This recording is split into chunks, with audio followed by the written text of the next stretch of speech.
UIN Maulana Malik Ibrahim Malang, salah satu perguruan tinggi agama Islam terbaik di Indonesia, mewujudkan pendidikan tinggi integratif dengan memadukan sains dan Islam yang bereputasi internasional. Mari bergabung bersama UIN Maulana Malik Ibrahim Malang, mencetak sarjana berkarakter ulul albab dan menghasilkan sains dan teknologi yang relevan dan berdaya saing tinggi. Assalamualaikum warahmatullahi wabarakatuh. Waalaikumsalam warahmatullahi wabarakatuh. Para narasumber, para pemirsa di UIN Maulana Malik Ibrahim maupun di luar, baik dalam maupun luar negeri yang saya hormati.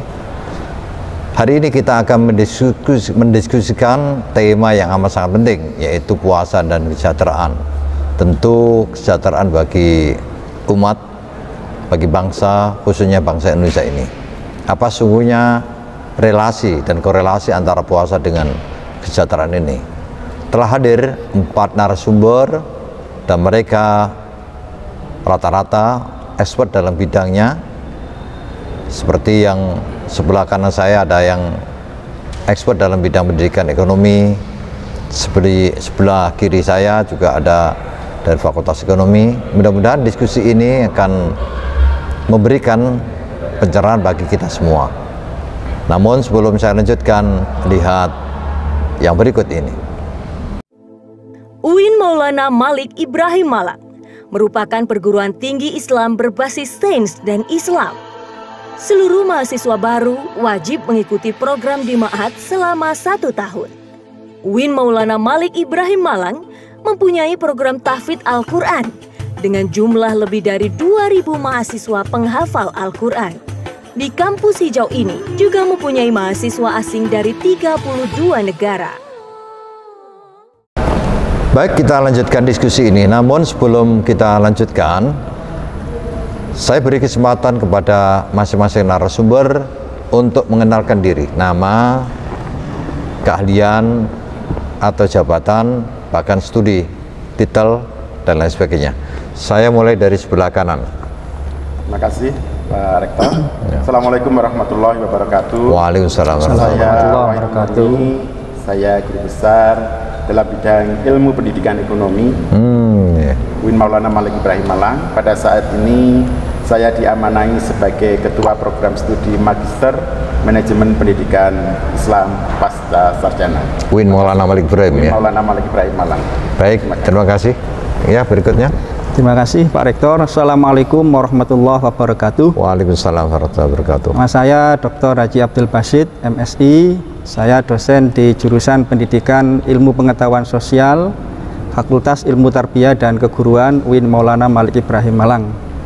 Saat ini mendapatkan amanah di UIN Malang, mulai dari Sekretaris Jurusan Pendidikan IPS, kemudian lanjut diamanai menjadi Ketua Jurusan Pendidikan IPS, dan saat ini diamanai sebagai Wakil Dekan Bidang AUPK, Administrasi Umum, Perencanaan dan Keuangan di Fakultas Ilmu Tarbiyah UIN Maulana Malik Ibrahim Malang. Bukan Wakil Dekan Bidang IPS, bukan ya? Bukan, Prof. Oh, terima kasih.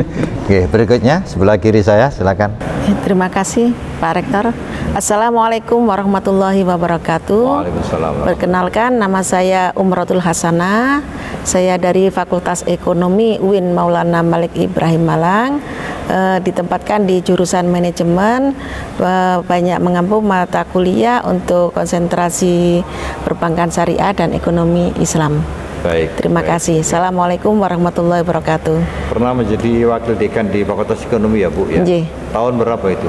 2014-2017, periode yang lalu. Berarti kalau sudah wakil tinggal menjadi yang diwakili ya. Berikutnya yang terakhir, silakan.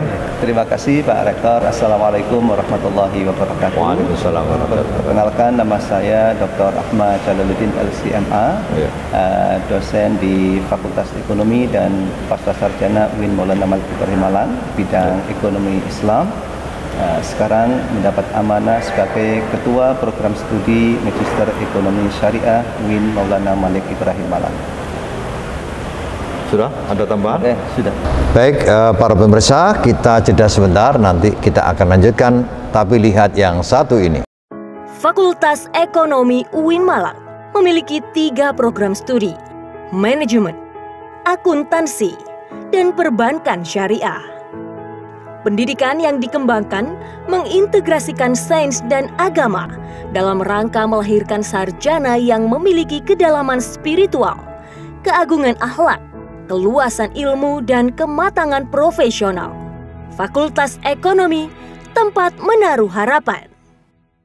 Baik para pemirsa, kita akan mulai diskusi, mulai dari Prof.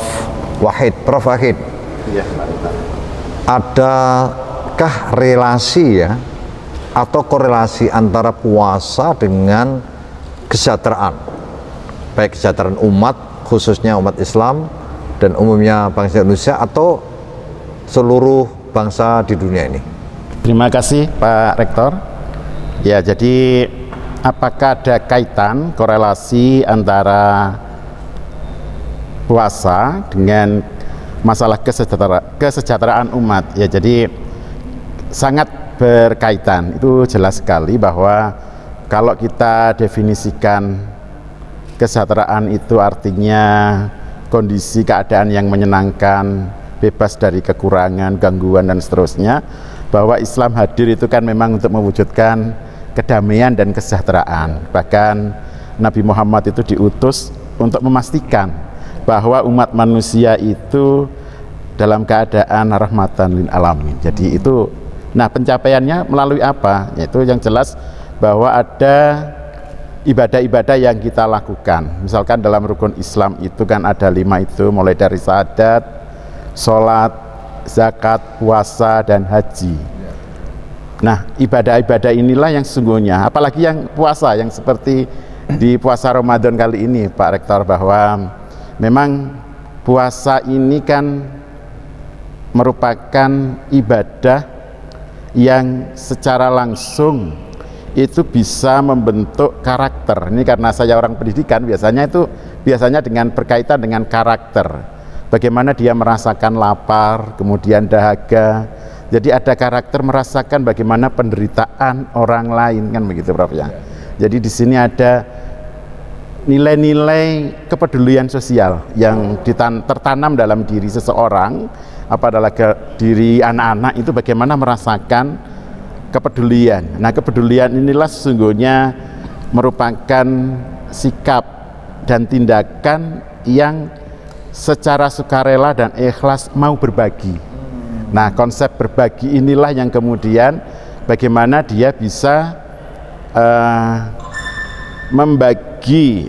Namanya konsep membagi berarti dia punya kelebihan, ya kan? Punya kelebihan apa yang dibagi. Jadi dibagi ini tidak hanya sekedar harta, tapi juga pikiran, tenaga. Nah, dalam konsep kesejahteraan sosial memang ada kebutuhan ya, terkait dengan kebutuhan, yaitu kebutuhan dasar manusia.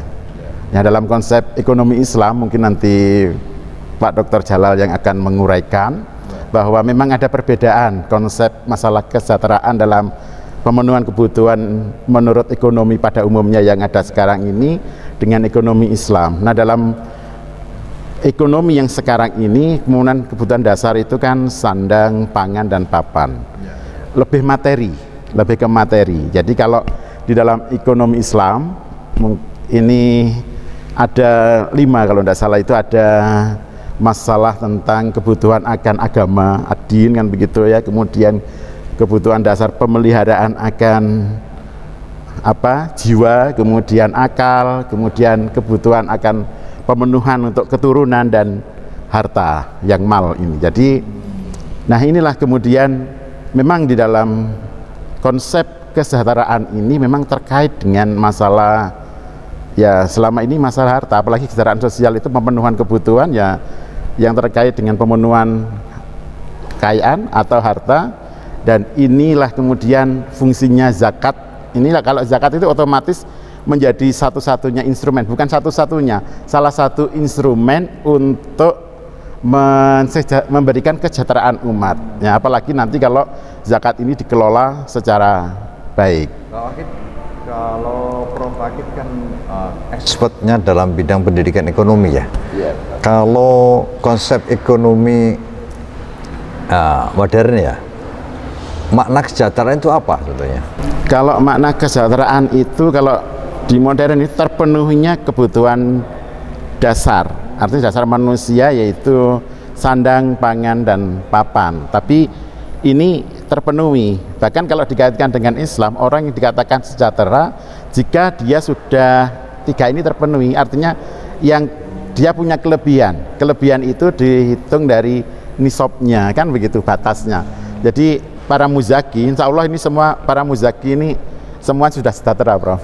Dalam konsep kesejahteraan minimal yang batas. Atau mungkin secara modern orang sejahtera itu ukurannya misalnya rumahnya kayak apa? Apakah rumahnya itu sudah di tehkel misalnya, atau di perumahan atau di kampung? Kemudian pangannya itu mungkin kalau gajinya misalnya seperti gaji profesor misalnya. Seperti Prof Wahid sendiri kan sudah membuktikan kesejahteraan kan, bisa gemuk, itu sejahtera ini. Jadi rasa syukur ini sebenarnya. Jadi kalau dalam konsep modern ya memang mungkin ada indikator-indikator yang ditetapkan oleh daerah, Pak Prof. Jadi ini tidak bisa kita, karena bisa jadi antara daerah satu dengan yang lain konsep sejahtera berbeda-beda. Nanti minimal standar di Indonesia seperti apa jadi? Malang dengan Lamongan, Malang dengan Pasuruan berbeda ya. Jadi berbeda karena ada indeks kemahalan dari masing-masing daerah. Baik Prof, kita lanjutkan ke Pak Dr. Basit ya.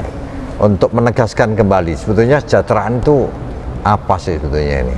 Terima kasih, ya. Prof. Haris. Assalamualaikum warahmatullahi wabarakatuh. Wassalamualaikum warahmatullahi wabarakatuh. Melengkapi yang disampaikan oleh Profesor Wahid Murni tadi, bahwa salah satu dari penekanan ajaran agama Islam itu adalah terkait dengan kesejahteraan. Ya, ya. Termasuk di dalamnya, sebagaimana tadi sudah disampaikan oleh Prof. Wahid, itu kalau saya tidak salah ada di dalam Quran surat Al-Anbiya ayat 107. Iya, iya. A'udzubillahi minasyaitonirrajim. Bismillahirrahmanirrahim.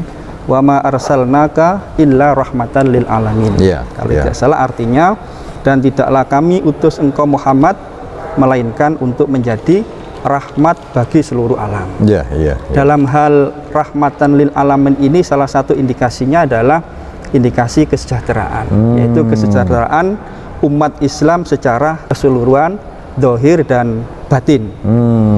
Kesejahteraan dalam arti dohir terpenuhinya kebutuhan-kebutuhan fisik ya, physical needs kalau di dalam ilmu ekonomi, yaitu sandang, kemudian papan ya, dan pangan. Ini basic needs. Selain itu kebutuhan manusia tidak hanya terbatas pada basic needs saja, tetapi ada sentuhan keagamaan, yaitu emosional dan spiritual needs. Rasa aman, rasa tentram, nyaman, termasuk juga di dalamnya sejahtera dalam arti spiritual, yaitu kedekatan kepada Tuhan Allah Subhanahu wa Ta'ala. Momentum puasa ini menjadi satu momentum yang penting bagi seluruh umat Islam untuk bermuhasabah, untuk mengevaluasi diri tentang perilaku yang sudah dilakukan selama ini, dan bahan renungan untuk bisa menjadi manusia yang bisa memberikan manfaat kepada manusia yang lainnya. Orang yang berpuasa itu di hadapan Allah sama, waktunya sama, mulai dari yang di Indonesia, di Arab, itu mulai dari terbitnya fajar shodiq sampai dengan terbenamnya matahari. Artinya di sini dia tidak boleh meskipun makan. Ukuran jamnya beda-beda ya. Meskipun ukurannya jam beda. Ada, kalau kita ini berapa jam? Sekitar 13. 13 jam. 13 ada yang sampai 20 jam ya? Ada, Prof. Iya. Kebetulan anak saya di Turki. Itu berapa jam di Turki? Di sana kemarin saya tanya puasanya hampir 16 jam untuk saat ini. Sehingga di sini ada kesamaan. Semua mengalami yang sama, mulai dari terbit fajar sampai dengan terbenamnya matahari baru boleh pikir. Sehingga di situ kita timbul empati kepada yang lain, bahwa apa yang bisa kita banggakan di hadapan Tuhan, karena kita ini adalah makhluk Tuhan yang sama-sama lapar, sama-sama haus, sama-sama dahaga. Sehingga dari sana kita bisa merasakan bagaimana kaum fakir miskin itu yang belum terpenuhi kecukupan untuk memenuhi kebutuhan makannya merasakan lapar, merasakan haus. Dan disitulah timbul empati yang kemudian melahirkan satu rasa untuk bersikap sosial ya, sama seperti yang lainnya, membantu mereka, oh ternyata begini ya rasanya lapar, sehingga timbul empati untuk saling membantu kepada manusia yang lainnya. Dan di dalam puasa ini ajaran-ajaran yang menekankan tentang itu sangat banyak sekali. Dalam kaitannya dengan kegiatan ekonomi di bulan puasa tidak ada yang terkurangi, produksi tetap jalan, konsumsi tetap jalan, distribusi juga tetap jalan.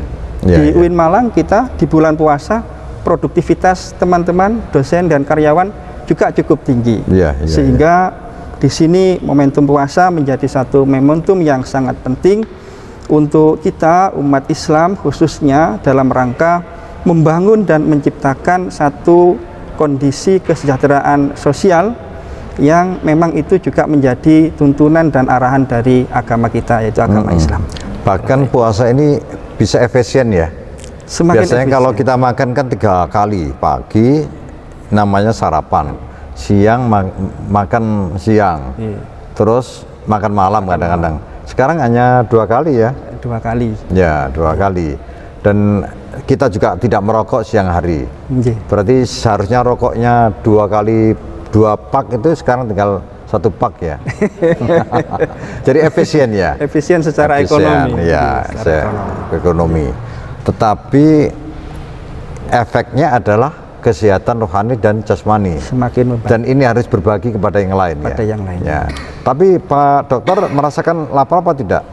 Sekarang belum lapar, Bro. Belum lapar. Biasanya menjelang buka itu saat-saat yang sangat ini lapar. Tapi justru di situ doa kita mustajabah. Oh ya. Jadi justru kita merasa lapar dan dahaga itu akhirnya kemudian menimbulkan empati terhadap orang lain. Bagaimana orang lain yang lapar dan dahaga setiap hari sepanjang hidupnya, gitu ya. Maka mungkin kita harus membantu mereka yang sedang kelaparan, yang dahaga, yang memang mereka tidak mampu untuk memenuhi itu. Kalau kita sudah memenuhi, tapi kita memang sengaja untuk tidak penuhi, supaya merasakan itu. Kita jeda sebentar dan lihat yang berikut ini. Fakultas Ilmu Tarbiyah dan Keguruan UIN Malang merupakan fakultas tertua sekaligus cikal bakal UIN Malang. Banyak alumni yang tersebar ke penjuru Nusantara sebagai guru, dai, tokoh agama, dan pengusaha. Fakultas ini banyak menghasilkan mahasiswa berprestasi, baik tingkat nasional maupun internasional. Lembaga ini telah menjalin kerjasama dengan berbagai perguruan tinggi di luar negeri dalam bentuk lecturer and student exchange. Baik, kita lanjutkan diskusi kita. 2 narasumber tadi telah membahas tentang kesejahteraan dan kemudian cara memenuhinya.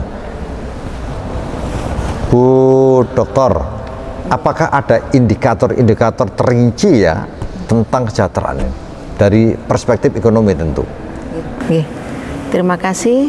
Sebelumnya saya ucapkan Assalamualaikum warahmatullahi wabarakatuh. Waalaikumsalam. Memang sebelum kita masuk ke dalam indikator itu, saya akan menjelaskan tentang puasa dan bagaimana dengan kesejahteraan. Jadi puasa itu memang kewajiban kita sebagai umat Islam. Itu juga dan puasa itu diri kita menjadi seorang yang bertakwa. Seperti dalam Al-Baqarah 183 itu kan, la'allakum tattaqun. Nah, kutiba alaikumusiyam. Nah, kemudian terakhir gitu la'allakum tattaqun, sehingga menjadi pribadi yang bertakwa. Takwa di sini adalah agar kita menjadi pribadi yang sejahtera. Sejahtera dalam lahir dan batin. Sejahtera lahir batin. Nah, kesejahteraan dari lahir dan batin biasanya dalam sisi ekonomi konvensional itu diukur dari sisi jasmaninya. Kesejahteraan lahir saja, seperti yang diutarakan oleh Profesor Wahid Murni tadi lah. Kesejahteraan yang batin ini adalah kesejahteraan yang biasanya terabaikan dari sisi yang ekonomi konvensional, bahwa kita itu juga ada yang kita butuhkan. Lah, indikator-indikator ini dalam kesejahteraan ekonomi dilihat dan ditinjau dari ekonomi Islam, bahwa ada kesejahteraan yang kita itu adalah dengan bagaimana kita menjadi seorang yang bertakwa, bertauhid. seperti surat Al-Quraisy ayat 3 dan 4 ini.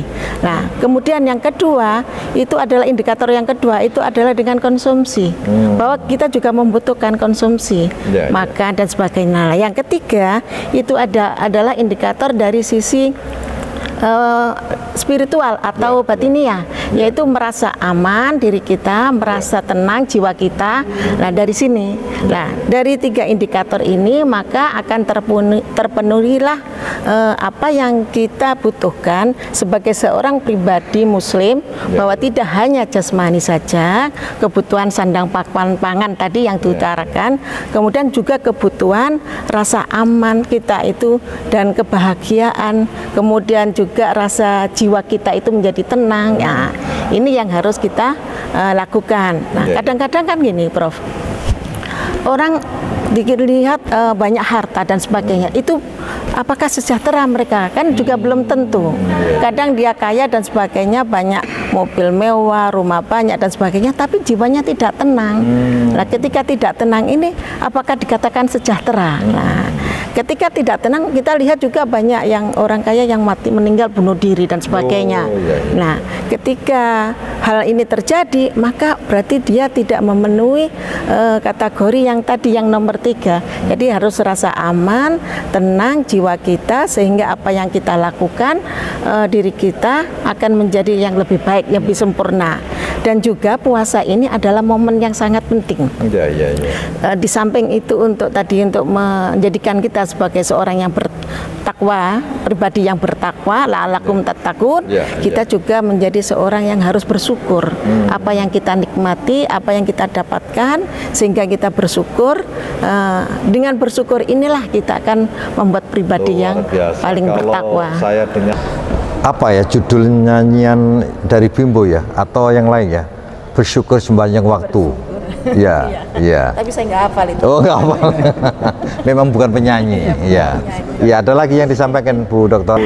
Nah, jadi yang penting kita itu puasa itu adalah apa yang kita lakukan, bahwa ini adalah membuat pribadi kita menjadi seorang yang bertakwa. Dengan bertakwa itulah kita akan sejahtera lahir dan batin. Wah, luar biasa. Jadi sesungguhnya puasa itu adalah proses, bahkan mungkin pendidikan ya, agar pelakunya menjadi orang yang bertakwa. Ketika kita menjadi bertakwa, itulah kita menjadi orang yang sejahtera lahir dan batin. Meskipun mobil banyak, meskipun rumah banyak, tapi tidak yang lain yang banyak, misalnya istri ya. Tapi tetap sejahtera, gitu ya. Sejahtera. Tapi belum tentu nanti bahagia juga. Oh iya.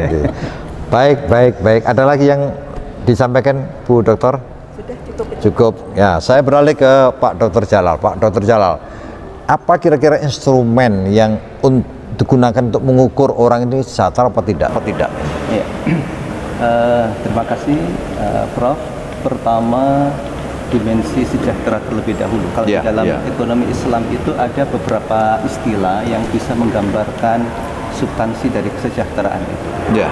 Ada istilah falah, kemudian ada maslahah, ada barokah, juga ada al-haya atau thayyibah. Nah, ini beberapa istilah yang menggambarkan konsep kesejahteraan yang holistik. Kalau muflih bukan ya, muflihun. Muflihun bisa juga, bisa bagian dari falah ya. Muflihun orang yang mendapatkan falah. Dari falah ya. Nah, apa yang dikandung oleh kalimat ini bisa menjadikan gambaran pada kita bahwa substansi kesejahteraan itu apa. Tentunya tadi sudah banyak diungkap, ada aspek spiritual dan juga ada aspek material. Kalau pada aspek material terutama ada beberapa istilah yang kalau kita gali dalam Al-Quran itu dengan istilah-istilah misalnya thayyibatu al-ma'kali wal masyrab. Bahwa di antara indikatornya adalah makan dan minumnya itu tergolong thayyibat, baik. Saya kira di bulan Ramadan ini menu makanan dan minuman berbeda dibanding dengan yang lain. Artinya ada peningkatan. Ada peningkatan. Kemudian ada thayyibatul malbas, pakaian yang bagus. Sepertinya sekarang ini toko-toko ramai. Permintaan baju banyak. Baju baru. Thayyibatul malbas. Kemudian ada thayyibatu al-markab, ada kendaraan yang baik. Kalau dalam bahasa hadis Nabi itu ada disampaikan oleh beliau arba'un minas sa'adah, 4 kunci kebahagiaan. Yang pertama adalah al-mar'atus sholihah, kemudian ad-darul wasi', yang ketiga al-markabul hani, dan al-jarus sholih. Luar biasa. Jadi ini konsep Nabi. Ini ukuran yang luar biasa ya. Iya, ini stimulus untuk menjadi seperti itu ya. Iya, tapi lihat pandangannya Pak Kreator dulu, kok Pak Jalal enggak? Tapi saya memandang diri saya. Oh iya. Saya kok belum. Oh, iya, kok belum. Iya. Jadi itu, Prof. Yang pertama apa, Pak Jalal tadi itu? Al-mar'atus sholihah. Artinya istri yang sholihah. Kemudian itu bukan namanya sholihah, bukan ya? Al-martabah hasanah. Bukan umratul hasanah. Terus kemudian ada tadi juga di dalam hadis Nabi ad-darul wasi'. Rumah yang lapang. Nah, rumah yang lapang bisa saja secara fisik tapi juga secara fungsi. Yang boleh jadi hari-hari biasa tidak digunakan untuk beribadah secara khusus ya. Tetapi di bulan Ramadan ini fungsinya bertambah. Di situ dibaca Quran semakin intens dan ibadahnya juga demikian. Tadarus, suasana kelapangan hati dan rumah begitu. Begitu juga dengan al-haya az-zaujiyah, thayyibatu al-haya az-zaujiyah. Nah, itu bagian dimensi yang sifatnya zaujah atau zaujat? Al-haya az-zaujiyah. Zaujiyah. Oke, nah sekarang bagaimana instrumen yang dibentuk oleh Ramadan itu? Ini bisa dilihat dari beberapa hal. Satu, distribusi, yang kedua pendapatan, dan yang ketiga pengeluaran. Untuk distribusi di bulan Ramadan ini lebih luas, Prof. Ada distribusi melalui mekanisme zakat fitrah, kemudian ada fidyah, terus kemudian ada kafarat bagi yang melanggar di siang hari. Ya, kalau hari-hari biasa kan jarang orang sedekah beras ya. Nah, bahkan tahun 2019 potensi zakat fitrah itu mencapai 350.000 ton. Masya Allah. Yang dibayarkan oleh sekitar 140 juta jiwa. Nah, ini kan luar biasa ya, luar biasa. Nah, kemudian juga sekarang ditambah fidyah yang kemungkinan di era Covid seperti ini banyak yang menderita sakit ya. Ya, kalau ini bukan berarti mendoakan, tidak, tapi fenomenanya ada agak sulit kesembuhannya dan ini bisa diganti dengan fidyah. Bayar fidyah. Nah, fidyah, zakat fitrah yang lebih banyak dialokasikan untuk orang fakir miskin ini adalah pendapatan baru bagi mereka. Sehingga kemudian mereka memiliki kemampuan daya beli. Nah, setelah kalau kaitannya ada kemampuan daya beli, berarti mendorong produksi, terutama pada sisi kebutuhan primer. Kalau produksi terdorong, berarti permintaan tenaga kerja bertambah. Nanti ada juga distribusi gaji yang kemudian nanti dibelanjakan juga. Nah, ditambah lagi para pedagang. Ini kalau sadar pedagangnya, Prof. Ada zakat mal, zakat tijarah yang dibayarkan. Nah, ini dari sisi distribusi dan juga pendapatan. Dari sisi pengeluaran, kalau Muslim itu sebetulnya dalam perilaku konsumsinya itu ada yang disebut dengan rasionalitas Islami. Apa rasionalitas Islami itu? Bahwa dia dalam melakukan konsumsi dimotivasi oleh kebutuhan dan juga dibatasi oleh tidak israf dan tidak tabdzir. Idealnya secara konsep pengeluarannya itu terkendali. Kalau pengeluaran terkendali, idealnya juga harga-harga tidak terlalu melambung tinggi. Beda dengan kalau keinginan yang lebih mendominasi, ditambah lagi juga dengan israf tadi itu. Ramadan menjadi bulan belanja dan variasi hidangan. Nah, ini harga akan naik dan sulit turun lagi. Nah, itu. Jadi artinya kemudian orang menyimpulkan Ramadan punya kontribusi menaikkan harga gitu ya. Itu ketika antara konsep dengan benar. Betul. Baik, Pak Dr. Jalal, kita jeda sebentar dan lihat yang berikut ini.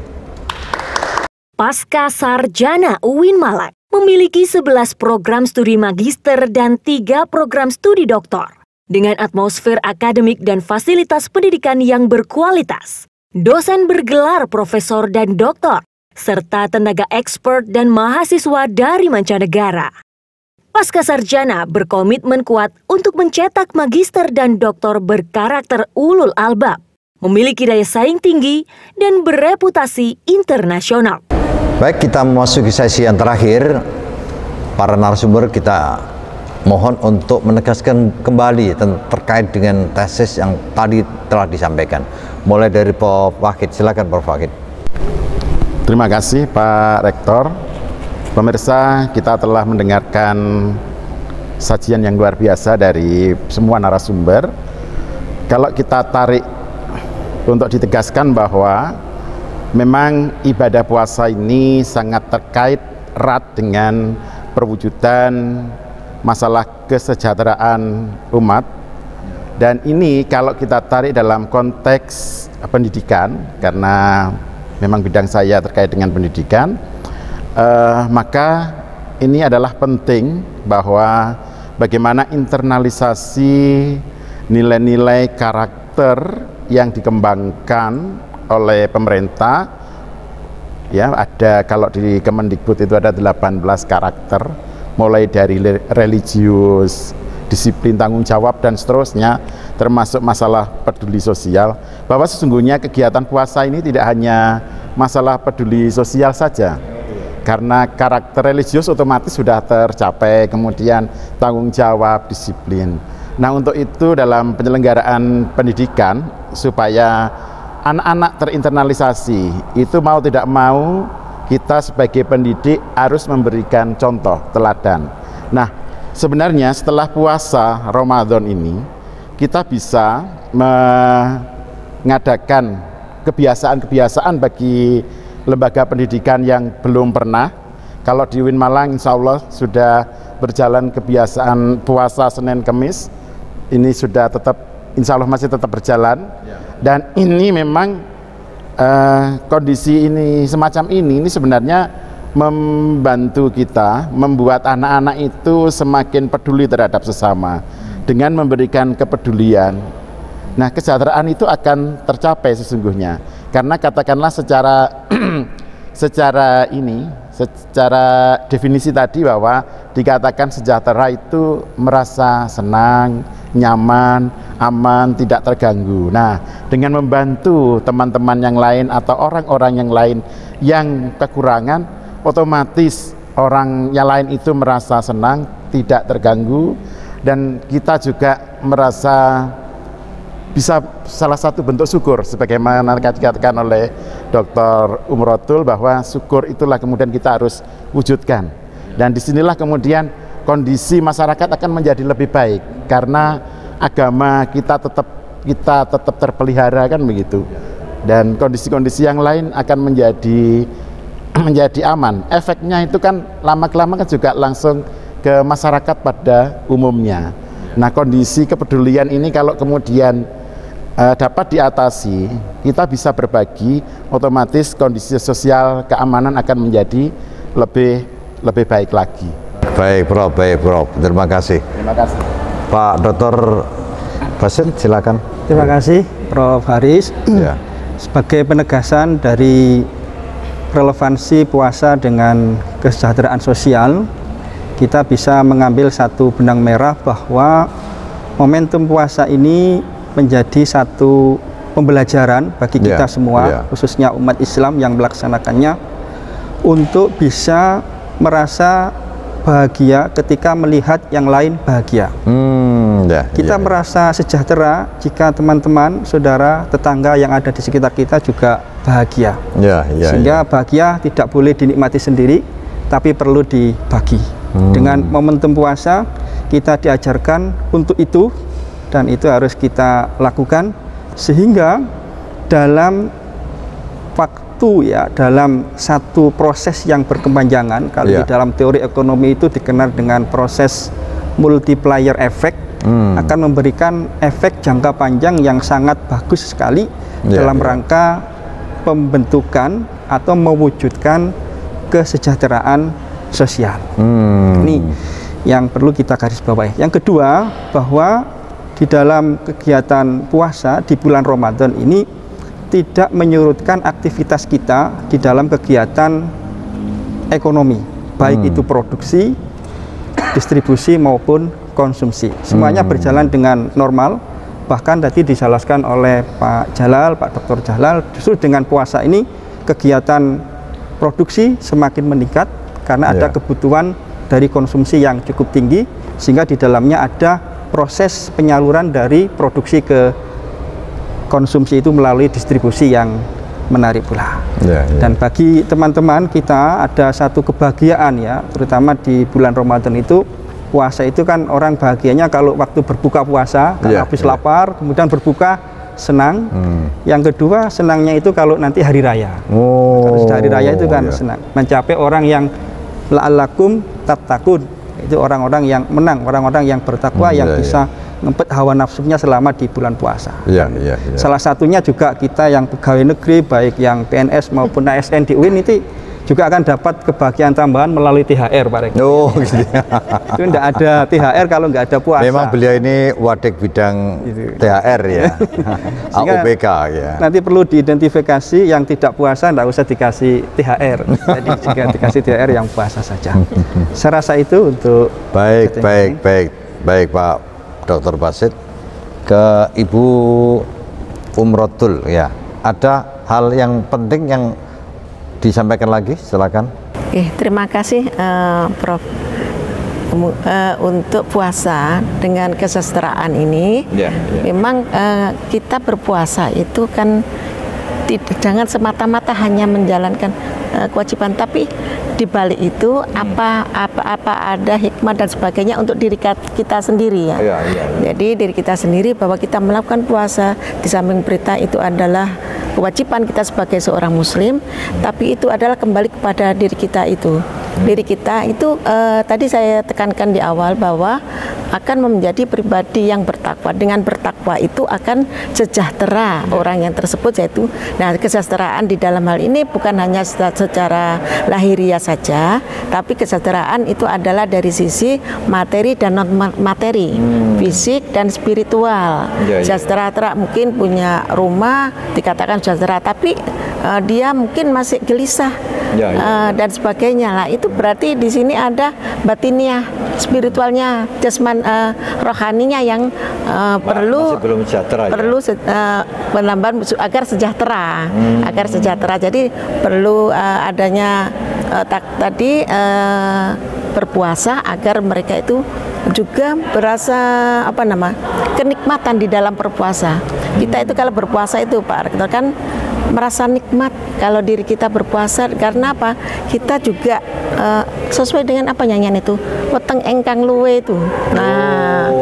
Itu ya. Jadi berpuasa itu nikmat sekali. Justru dengan berpuasa itu kita akan lebih dekat kepada yang Maha Cipta itu, yang Maha Kuasa itu, kepada Allah. Dengan puasa itu kemudian kita juga akan memberikan apa yang dikatakan dari Pak Basit sama Prof. Fakih tadi itu, kita saling membagi dengan sesama, dengan adanya zakat tadi, zakat mal maupun zakat fitrah katanya Ustadz Jalal tadi. Maka di situ ketika kita berbagi dengan orang lain, maka kita juga akan merasa bahagia. Katanya bukan kebahagiaan Pak Basit tadi, bukan kebahagiaan untuk diri kita sendiri, tapi kita kalau melakukan sesuatu kebaikan kan diri kita merasa bahagia, merasa senang, bisa membantu orang yang merasa kesulitan selama ini cari makan susah, tapi kita bisa membantu, memberikan, mereka itu akan merasa bahagia, merasa enak, dan kemudian dia merasa diperhatikan oleh kita semuanya itu. Nah, untuk itu mari kita sama-sama bahwa kita melakukan untuk sama-sama kita berpuasa untuk bukan kesejahteraan untuk semuanya, tapi untuk kesejahteraan kita bersama diri kita dan juga kepada orang lain, sehingga apa yang kita lakukan nanti mudah-mudahan puasa kita diterima, dan apa yang kita lakukan juga mendapat pahala atau kita mendapat barokah dalam puasa ini. Terima kasih. Baik, Bu Dokter. Yang terakhir Pak Dr. Jalal. Ya, apa hal yang penting yang perlu disampaikan? Bahwa yang merasakan kesejahteraan itu bukan semata-mata menerima manfaat dari saluran-saluran distribusi tadi. Jadi sudah disinggung oleh Bu Dokter bahwa orang yang menyalurkan itu mereka juga merasakan kesejahteraan. Kalau bahasa Al-Qur'annya itu bahwa orang yang berinfak itu atau yang memberi itu la khaufun alaihim wa lahum yahzanun. Tidak takut dan juga tidak sedih. Dan ada penelitian empiris. Ada seorang pakar mukjizat ilmiah dalam Al-Quran, Dr. Kahil, itu menjelaskan bahwa orang yang berinfak dengan yang menerima infak pemberian itu lebih bahagia yang memberi dibanding yang menerima. Oh iya, iya. Meskipun ketika tampil di depan, senyumnya yang lebih lebar itu yang menerima. Nah, berangkat dari tadi itu, berangkat dari orang yang berinfak itu la khaufun alaihim wa lahum yahzanun. Yang berbagi itu seperti itu. Karena ada penelitian empiris, ada orang yang stres itu. Bagaimana menyelesaikan ini? Iya. Penting ini. Carikan solusinya itu nggak ada. Akhirnya dilakukan uji coba, ada dua, dibagi dua. Satu diminta untuk memberi, yang satu sebagai penerima. Lantas kemudian otak itu direkam. Ternyata di dalam otak itu ada yang diistilahkan dengan Markazu Al-Mukafa'ah, Reward Center, yang memberikan imbalan reward kepada pelakunya itu dengan berkembangnya hormon happiness kalau itu, atau hormon as-sa'adah, kebahagiaan. Jadi orang yang memberi itu lebih bahagia. Kalau bahasa Al-Qur'an ya la khaufun alaihim wa lahum yahzanun tadi itu. Nah, orang yang berbahagia itu lebih sehat. Kalau bahasanya Jamaluddin Al-Qasimi rahimahullah mengatakan begini, lil mufrihati ta'thirun 'azimun fi sihatil jism. Segala hal yang menggembirakan itu sangat memberikan dampak terhadap kesehatan tubuh dan fisiknya. Jadi memberi itu bahagia, memberi itu gembira itu bisa menyehatkan. Sehat itu pengeluarannya sedikit. Jadi sebetulnya tidak perlu ke rumah sakit. Kalau sakit memberi aja. Itu betul. Makanya ada mardhakum bis-shadaqah. Betul. Iya, jadi kalau sehat berarti pengeluaran untuk kesehatan kan nggak ada. Iya. Lebih hemat. Dan ini ada teorinya Syekh Sya'rawi dalam tafsirnya itu yang disebutkan dengan rizki salabi. Rizki yang sifatnya pasif berupa pengeluaran. Boleh jadi ada dua orang yang sakit, ya, yang satu karena panik langsung ke dokter spesialis. Yang satu cukup ngambil satu siung brambang, digerus, dikasih minyak goreng, terus diusapkan ke sekujur tubuhnya, tapi tidak digoreng berikutnya. Artinya kepanikan itu mempengaruhi pengeluaran. Nah, sedangkan yang tentang tadi atas izin Allah, dua-duanya insya Allah sembuh. Cuma ini kemudian itu pengeluaran misalnya 200.000. Jadi yang tadi panik itu rumah sakit dan pengeluarannya banyak. Jadi sembuh tapi stres ya. Tapi yang tadi nggak panik itu hanya bawang aja. Jadi pengeluarannya tidak banyak dan tidak stres. Kalau dibuat selisih antara 200.000 dengan mengeluarkan 2.000, berarti kan dapat rezeki 198.000. Berapa persennya itu? Ibu-ibu itu kalau selisih aja, selisih 1.000 saja itu getun berapa? Apalagi ibu-ibu ya.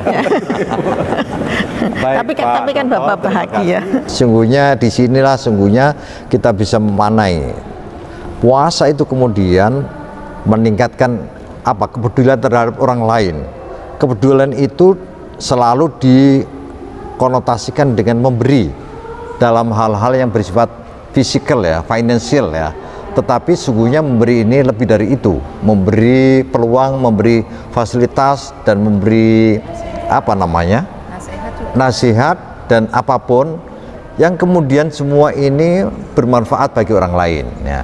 Tapi khusus untuk financial ini penting ya. Karena apapun yang kita berikan kepada orang lain itu Allah akan menggantinya. Wa ma anfaqtum min syai'in fahuwa yukhlifu. Apapun yang engkau infakkan, Allah akan menggantinya. Mungkin tidak mengganti dalam bentuk finansial, tapi mengganti dengan kemudahan-kemudahan yang lain. Misalnya yang belum punya jodoh akan datang jodoh-jodohnya, yang belum naik pangkat akan naik pangkatnya. Maka kita akan bertanya sendiri, kenapa saya tidak naik pangkat, kenapa studi saya belum selesai, kenapa profesor saya tidak cepat. Itu kita evaluasi, mungkin kurang sedekah, kurang menggembirakan orang, bahkan seringkali kita mencegat orang untuk memperoleh hak-haknya. Oleh karena itu saya juga berusaha semaksimal mungkin selaku rektor ini untuk memberikan fasilitas hak-hak orang lain, terutama pegawai, siapapun mereka. Kenapa? Dengan cara itu Allah akan menolong kita dan memberikan rezeki kepada kita yang tidak terhitung. Akhirnya wallahul muwaffiq ila aqwamit thoriq.